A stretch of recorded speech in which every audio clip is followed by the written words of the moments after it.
Hey, good day, everybody. Dave Walker here with the Beta SMB Institute, and I am really happy to welcome another member of the Ama La Vida team to talk to us, and that's Jennifer Maynard. Welcome, Jennifer. Thanks for having me. I'm super excited to be here. Yeah, super excited to have you. You guys always bring such interesting perspectives to our leadership community, so I really appreciate it. First of all, for those who don't know, give a little bit of a brief history of what Ama La Vida does, and then what you do specifically. Perfect. Yeah, happy to. So Alma La Vida, though currently housed in Chicago, is actually all over the place. I'm in Houston, Texas. Everyone's a little bit all over, but we are a life, health, career, and leadership coaching firm. We are female founded, great organization that works with both a combination of corporate entities and then just personal coaching too. Folks just kind of right off the street that need support. What we love about that is because we span so many areas, the life, leadership, career, health, we really do get to help a little bit of everyone. And as we know in the world we're in today, all of those areas sort of overlap and intersect a bit these days. So we Mhm. have up to 15 coaches right now that will kind of focus on each of those areas, but we also do workshops and all sorts of other things as well. So I personally am a leadership coach. I really got my passion for leadership when I was working in corporate America myself prior to leaving and becoming a coach. I worked at Boeing for about 10 years. I was a manager there and then also worked in some of the top rotation and development programs, recruiting in and bringing top talent, which is where I got a lot of my coaching experience and my background. After having a child, I quit, but it's not just the same old story of someone having a baby and quitting. We actually moved to Costa Rica, my husband and I, and my daughter and the dog, and lived there for a year and kind of had the experience of a lifetime. And that's when I started my own business and sort of took this leadership thing to the next level. So I've been with Alma La Vida for 2 years and just really enjoying this space to grow a firm, work collectively. And just like you mentioned, everyone kind of has different unique perspectives. So it's Mhm. sort of fun, even from a personal, selfish standpoint, to learn from others and kind of grow with a whole tribe of people versus, being off and doing something on my own. So it's a great company where we have just a little bit of everyone with special and unique skills and experience that can kind of bring something to the table and support people through this process of coaching. So, just a quick backstory. Nicole and Faram, I met them through the 1871 incubator here in Chicago. And our very, very, very first conference back in October 2017, I wanted to showcase startups that were kind of in this business to small business space, and gave them a very generous 1 minute on the stage to kind of talk about their businesses. And Nicole was so incredibly compelling in 60 seconds that ever since then, she's really been a fixture, and Faram as well, at every one of our events, because I think what you guys do is just so extraordinary.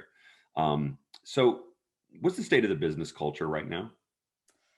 No, it's an interesting question. I think the last year, well, gosh, 13, 14 months now has really shaken things up for a lot of folks. Mhm. And I think the state is that we're still in that shakeup in the sense that where is everyone leaning? Where is everyone coming out?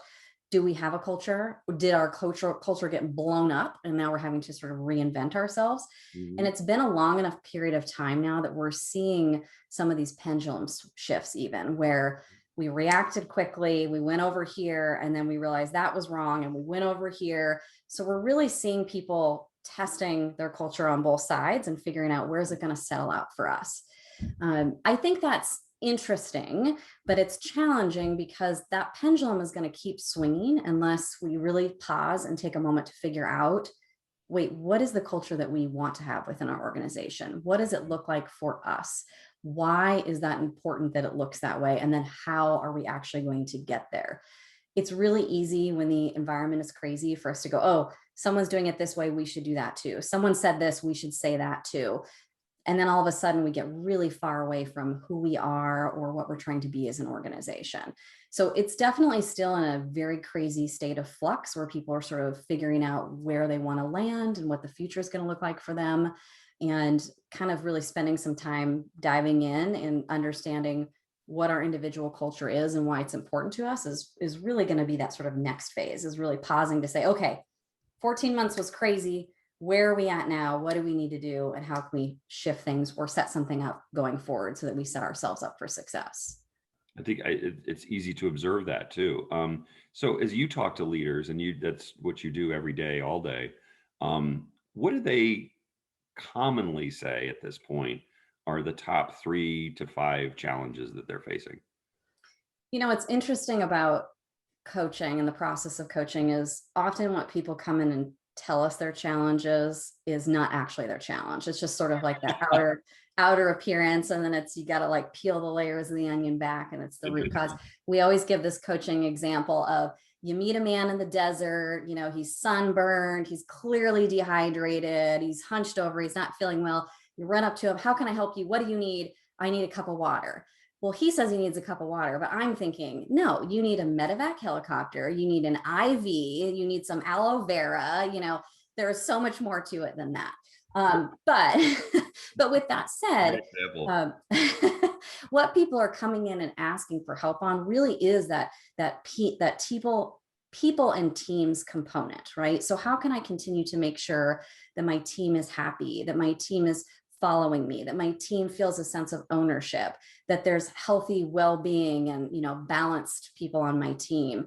We are just getting so much around priorities not being clear and time management being just gone, because if we're working from home, where does the work stop and the home begin? And leaders are struggling to help every independent person individually set themselves up for success around that. And this is kind of where that culture starts to blend in with it, because now we have to take a step back and go, well, what does that mean? And how do we do something that works, hopefully for everyone across the board, but at least make sure we're also addressing all of these situations that are going on independently. So a lot of it's very teams and people specific. At the end of the day, what we always see from leaders is some level of needing to grow confidence. They'll never come in and say, I need more confidence, but they'll go through a journey of exploring what skills they want to work on or things they want to be better at. And they come out the other side going, oh, I feel a lot more confident about my leadership. And that's the word that they use on the back end of the process.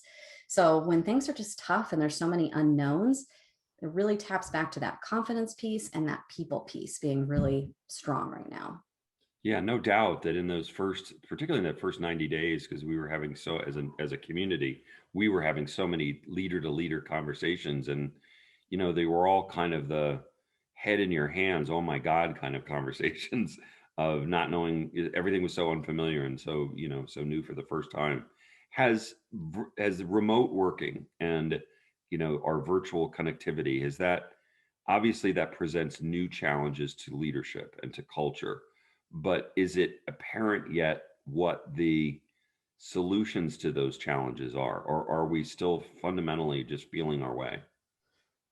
I'd say it's a kind of yes, kind of no. I think there is going to be a little bit of feeling way, because there has to be the right level of culture to support what our internal process is, and logistics and structure on how to make it happen. So there's kind of that component. But from that people aspect, what we can say we do know is there is a strong need for deeper levels of empathy across the board. And maybe that's a word you've heard people use a lot lately or not, but that's really one of the things that's really continues to come out, is that empathy. And from a leader's perspective, some people that's easy, some people that's hard. So do I need to be a more empathetic person? But then how do I also make sure I meet my person in the middle and not lean in so much that I've crossed a boundary, or made them feel uncomfortable or made myself feel uncomfortable? So empathy is one of these things right now that is really testing the waters on how we're going to do all of this and do this a little bit better. So really making sure as leaders, not only we're showing up in that empathetic way, but understanding independently that every person is different. And I may need to ask you, how do you want to work together? What do your boundaries look like for you? And you might say, you know what, I'm going to work from 11 to midnight every night, just because I'm going to go golfing in the afternoon. And that's kind of what I do. So, and that might be okay, right? We can't make assumptions that if someone's online late at night, it means that they're working too much. Well, they might have just flexed their schedule a little bit. So it's about the dialogue, it's about the conversation, and it's about having a little bit of empathy and frankly resilience along with it, to say, let's define this culture, let's reshape things in a way that's going to be successful. Having those conversations one-on-one is going to be the only way to do it. We can't just make an assumption that we know what's best for everyone and we're just going to put that blanket statement out, everyone's going to do the following. because that's not going to happen, especially as people re-enter the workforce now. We see a lot of this right now of some people are excited and want to go back, and some people are nervous and don't want to. What do you do as a manager in that case? Right. How do Right. you draw a hard line? You can't. What are the, I can't come up with a better word than signals, but what are the signals of empathy that leaders can send to their teams that are consistent demonstrations of the fact that they are empathetic? Um, are there kind of a set? I don't want to call them tricks, but are there a set of things that we can consistently remind ourselves to do as leaders that really demonstrates that we're empathetic to our teammates? Yeah, I would definitely say so. So, what I always tell folks is although actions speak louder than words, words are still really important. So, it's okay to say in a staff meeting, hey, this is a safe space. I really want you all to have a safe space. But then, Mhm. how do you also demonstrate that it's a safe space? Meaning, are you being vulnerable? Are you being transparent? What are you doing to kind of follow up with that as well? So, from that empathy perspective, be asking people questions. How are you doing? And genuinely care. This is where that kind of coaching skill can come out, and that servant leadership skill, just being genuinely curious through questions, probably in mostly a one-on-one environment, but as a team group as well, and sort of asking, how are you doing? What is the biggest challenge for you right now? What roadblock can I remove for you? Things that feel like very normal questions, but really leaning in and caring and meeting people in the middle of those. So take action by way of showing and demonstrating, being a little bit vulnerable, being a little bit transparent, but also just being really careful to ask those deep and powerful questions and state those words like, this is a safe space. I want all of you to feel comfortable. And then let that see where it goes. What dialogue does that generate? What does that create? Because it's all emotional intelligence, and you have to be a little bit self-aware enough to understand that what you're saying is having an impact. But if you can show genuine curiosity and show people that you just truly care, I'm not just asking you, how are you today? I'm asking, no, really, how are you today? Right. That just really takes it to that next level. And obviously that has so much more weight to it in this last 14 months. We have a member, very senior leader, very, very large field sales organization, managing before the pandemic over 3,000 salespeople on the street, and suddenly had to pivot into managing them, directing them, talking to them in this virtual environment. And uh, the virtual meetings that he had before with all of these folks, the pandemic broke out, were very, very formal and were very much him talking about things. And he had to make that hard pivot into hearing back from his teammates. How are you doing? How do you think we should adjust? What do you think we should expect? What do you think we should do? How can we help our customers? And he said it was really fascinating. But he said one of the moments when it really pivoted for him, that he called it the barking dog principle. That this huge virtual meeting, they started to start the meeting with taking a pool of bets on when the first dog would bark in the background of the meeting.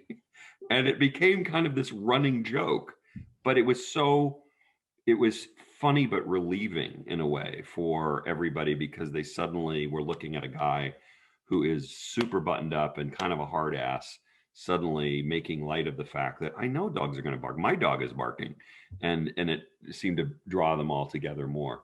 So this is really, really helpful. I think it if you've really worked for Boeing, my God, such a culture of excellence there. The what do you think is taking shape as the definition of a culture of excellence as we kind of move into this new future that we're facing? Yeah, I love that question. I do think it varies pretty significantly on the type of company, but it's kind of at the root what we've already talked about, which is this people piece. Hmm. Boeing, you can't build airplanes without people. Alma La Vida, you can't coach clients without coaches, and you wouldn't have any clients if clients didn't exist. Like, it's all about people. So really, what does it mean? How do we tap independently into the people aspect, whether that's the outward facing to the clients and the customers, the internal facing, how we collaborate and work together, how we build relationships. And then all the stuff around that people piece. It might be some resilience, it might be some empathy, all that. But the idea of this culture of excellence really stems from, if you don't have some stability and structure around this people piece, or know what's important around the people piece, it's kind of not going to matter. You need the people, and you need to have some semblance of a structure. So even like a quick example, Ama La Vida has our culture commandments. So that's what we live and breathe by, are these culture commandments. And one of them is, our clients are the heartbeat of our organization. So that's kind of our people piece. Same thing with like a Boeing, yeah, they want to be the #1 airplane manufacturing company, but they can't do it if they don't have people down turning wrenches, on the floor. And what are they doing to make sure that those people are happy, productive, all of the above, fill in the blank, have ownership, accountability, high morale, all that kind of stuff. And all of that's not going to happen if you aren't really focused in on that people piece, that people and component piece, for sure. So when we think about people organizations, we think, historically in terms, a lot of times in terms management by compliance. Right. You must line up to do these things. And actually the title of the session that you guys suggested was inspiration versus compliance. Is the culture of excellence of the future, first of all, going to be more inspiration driven? And what are the components of compliance, the following of rules and the filling out of forms and the signatures at the bottom, all of those things? What are the elements of compliance that really, frankly, need to be cast off to make room for inspiration, if that makes sense? Yeah, it absolutely does. It's interesting. I'll give kind of a good example. Nicole, our CEO, she always talks about how she just is kind of obsessed with the Netflix culture, and how fascinating that culture is, and read the culture Bible that they have prior to even becoming like a thing and people even talking about it. And one of the things in there from the get-go was unlimited PTO. So no rules around how much vacation and time off that you can take. And at the time, that was beyond unheard of. Like, I mean, people's heads exploding. There's no way you can do that. There's no way that would be successful. And yet, as time goes on, we're seeing that be something that's absolutely very successful. Even at Alma La Vida, we have that policy. So it's working for a lot of companies. So there are a lot of things that you kind of like expect the unexpected around, like the PTOs, like, hey, let's remove the rule and let's just say it's unlimited.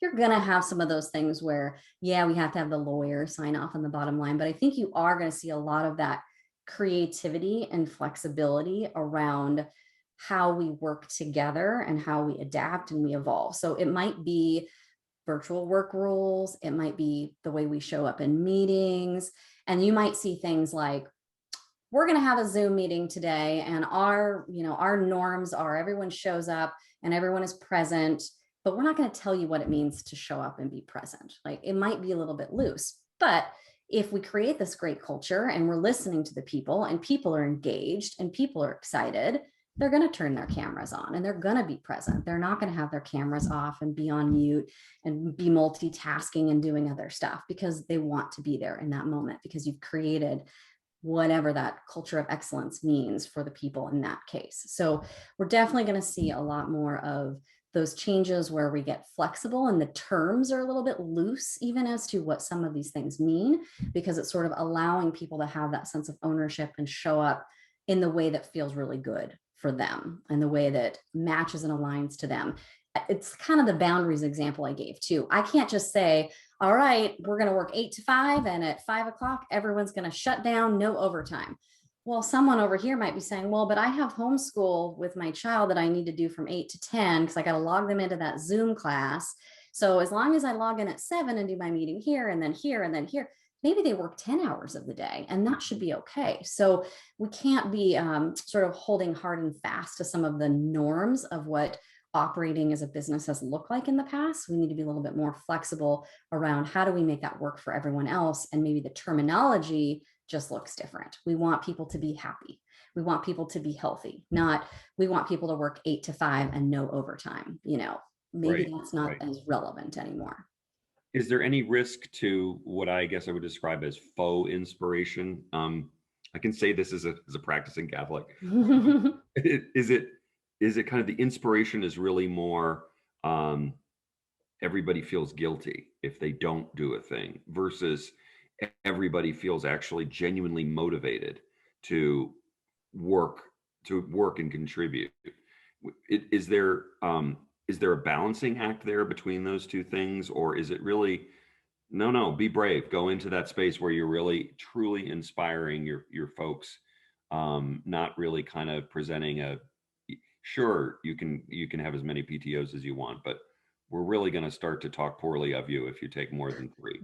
um, No, I think that's a good question. I think it's kind of it is a little bit of an all or nothing. I think the faux comes up when there is that pressure of compliance. So take unlimited PTO, but be really careful about it. Like we're not sure that's really a good idea. Like if you're not going all in, then no one's going to take advantage, or they're always going to be looking over their shoulder who's clocking the hours, who's counting the hours. And not to say you're not going to run into those people who take advantage of those situations, but then those are the people who maybe are no longer a good fit for your organization or your company, and you can make those changes as you need to. But it's definitely a little bit of an all or nothing, because if there is ever that sort of hint of but secretly the rule is this, then Right. you're leaning towards that pressure, and that it has to be in at 3 o'clock kind of pressure, if you will. Got it. There's a balance in the sense that from a managerial perspective, you're still going to have to show up as a coach and as a manager. I could tell you, all day long, like I could sit here and ask you questions. Well, what do you think about this project? And how do you feel about turning that project in tomorrow? And what's your read on the ability to get it done? I could ask you all these great questions, but if it's due tomorrow at 3, I have to just tell you this project is due tomorrow at 3. So you're still going to have to balance, like, am I wearing as an individual my manager hat, my coach hat? How am I showing up for my people today to hold them accountable for them, set them up for success to be effective? But then from that innovation and being creative with how we approach things from a culture standpoint and that higher level, you got to like pick one or the other. Swinging in the middle just creates confusion, or has people second guessing even too, right? Do they really mean that? And then once you get that, you never know where the 80% of the happy and the 20% are going to fall. Like what's going to happen with the people if you're too much in the middle. Can inspirational leadership be taught? Yes. In my opinion, great leaders are made, not born, across the board. I think everyone has the opportunity to learn strong leadership skills and to show up in a good way. And that absolutely means inspiration as well. If you find yourself in a space where you are a manager who directs and leads strictly by control and tells people what to do constantly, and there is none of that creativity, flexibility, or freedom, that's something that you can learn. You can learn to be a coach. You can learn to show up as a servant leader. You have to want that choice and make that choice, but absolutely that can be learned through coaching skills and spending time practicing the right skills and drawing attention to something maybe that's new that you wouldn't have done in the past. So I imagine you've developed and taught inspirational leadership skills to a whole number of leaders, and does it require them in some ways to change their personalities to be inspirational leaders? And I thinking of the example of, and I hope he doesn't mind that I would mention him, but I interviewed Evan Goldberg, the founder of NetSuite, the other day, and what struck me is that at heart he's kind of an introvert, and you could tell, and yet he's an incredibly inspirational leader. And I was struck by, and I just wanted to ask you that question as I was interviewing. I said, I'm going to ask Jennifer, does it kind of, to be inspirational, do you have to fundamentally change who you are if you're not that naturally an inspirational leader like a Stephen Jobs or a or personality like that? No, I think it's a good question. I think there is a balance of, if you are a really hard individual at the core, that might be hard. I'm not saying it's not possible. It's just, it might not feel good. Like you might be literally changing your personality a bit. Even like, to give a sort of simplistic example, talk about providing feedback to people. We always talk about providing positive feedback and critical feedback. Well, some people will tell me, Jen, I have such a hard time giving positive feedback to people. I just can't do it. For some reason, I feel like it's just me telling them, thanks for coming to work today, even though I know that's not what I'm doing. So, and that's one of those times where it's like, it's really hard for them to get over that hump of seeing the value of it, but it is possible to do. And so there might be a little bit of a personality change or personality shift, but if it's all for, let's hope for the right reason, it will be a little bit easier once you're using the right skills. So becoming an inspiring leader is definitely, it can be as simple as just asking the right questions, creating strong relationships with your people. You don't have to be an extrovert. It's not about standing up on the stage and being a great public speaker. It's about listening, actively listening, really listening to understand, not just to hear, and then turning around and asking powerful questions to show people that you really care what they have to say and sort of pulling those thoughts out of them. And then using all of that to create that positive culture where people feel safe to speak up, where they feel engaged, where they feel creative, where they can take risks and know if they fail a little, it'll be a learning experience instead of a, aberration of what were you doing kind of thing. So those can be taught through very specific skills, typically coaching type skills, active listening, deep questioning. But there is a chance that your personality could shift a little bit, especially if you were just someone who's just like, I use the so hard, like tough, hard exterior example, no empathy whatsoever. Someone who just has zero empathy, boy, that's a tough shift to make. Yeah. And those are the ones we have to go very cautious and slow with, because it has to look authentic and genuine too. Like if I'm hard and all of a sudden I come into work and I'm like, hey, how you doing today? People are like, what is wrong with her? I could not talk to her. She drank some crazy Kool-Aid. I don't know what's going on. So there has to be like that appropriate balance and doing it in a manner that makes sense based off of how hard they were and how much change they need to make. So 2 last questions that each of which I'm sure you could talk for an hour about. Unfair. Totally unfair. How does the inspiring leader lead change? I think it's through a lot of what I just mentioned right there too. It's asking questions. What do you think? How are we going to do this? So it depends on, I'll say it sort of depends on the situation and what the change is, in the sense that, is this a type of change that we can pull everyone together and we can get everyone's opinion and we can work together. I can get a feel for how everyone wants to go. I can ask what they want to do, and then I can guide along the way. Or have I set some crazy strategy or new culture and I need to kind of roll it out, within to the people. But it's still a very similar process. Like, here, we've got this new culture. What do you think are the ways we're going to meet these goals? How are we going to get there? What does that look like for you at your level? So if we're able to start asking some of those questions and really dig in and let people have that sense of ownership, that's going to make it happen a lot easier. When there's a sense of ownership individually and people feel engaged and a part of the team, change is not quite as hard because we're working together or we feel like we're a part of it. When we feel like there's a circle and we're outside of the circle and I'm just being told what to do and I'm not in the middle of the circle and I don't have any choice in the matter whatsoever, that's when it's really hard to drag people along. That's when it becomes a drag. You're dragging people along. So what are you doing to create that sense of ownership, engagement, interest, excitement, sort of getting everyone feeling like they're a part of the process?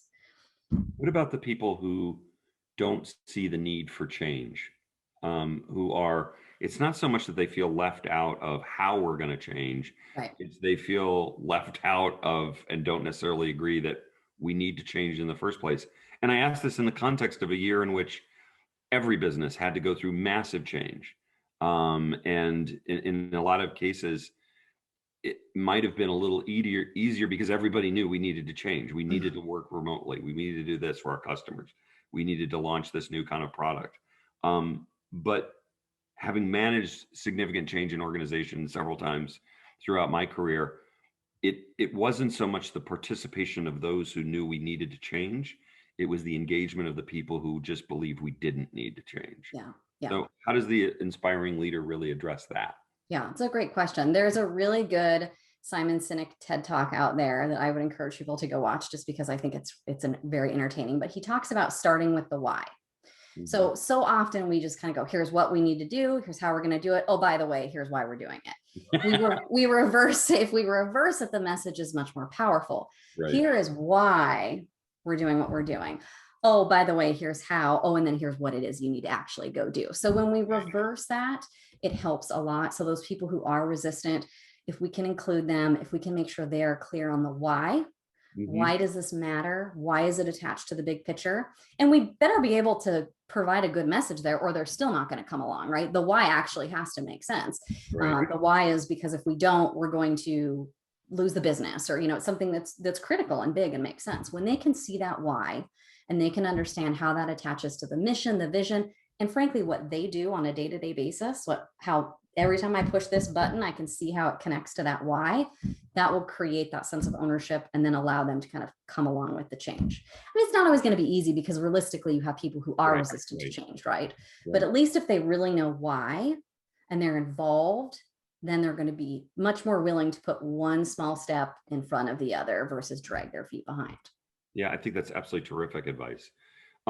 So last question, I promise, is how does the inspiring leader address the challenges of racial justice kind of presented to us over this course of the last year? Yeah, no, I like this question too. I think this is really good.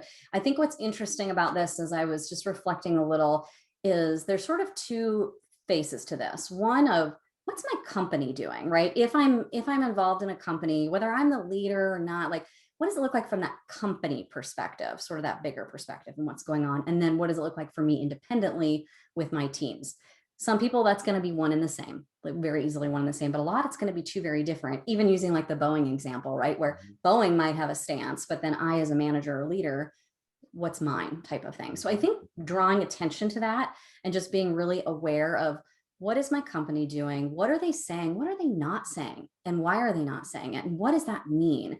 And just kind of getting enough clarity there that you have that understanding overall, because you're going to need to address that at that individual component as well. Mhm. Beyond that, I think this is one of these interesting sort of debates where some people will say don't say anything, don't bring politics into work, don't bring Right. religion into work, don't bring any of this stuff into work.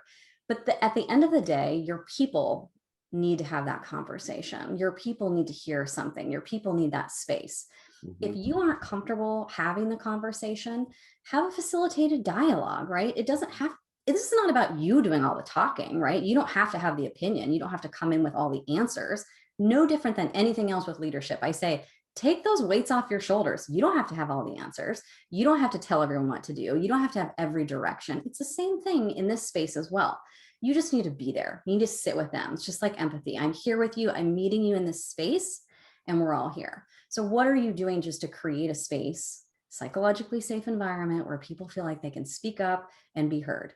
You don't have to come in and have the answers or tell people how to feel or any of that. You just need to make sure you're giving them a space to do that and then regulating it in a way that feels good and is safe. And if you need help, call on help, HR, another manager, a facilitator, whatever you need, call on those resources if you need to. But it's not about you having all the answers. It's about you creating that space for the conversation to be had and then see what happens from there. Like that is just such a good starting point. Is just give people the space to share and talk about what they need to talk about. Jennifer Maynard. Oh, wow. What incredibly great advice, broken down in such simple terms. The word, your keyword of empathy expressed throughout, I think is what's absolutely key. Thank you so much for doing this. I know I appreciate what you said, and I think a lot of the leaders listening to this will appreciate it as well. Thanks for having me. It was great.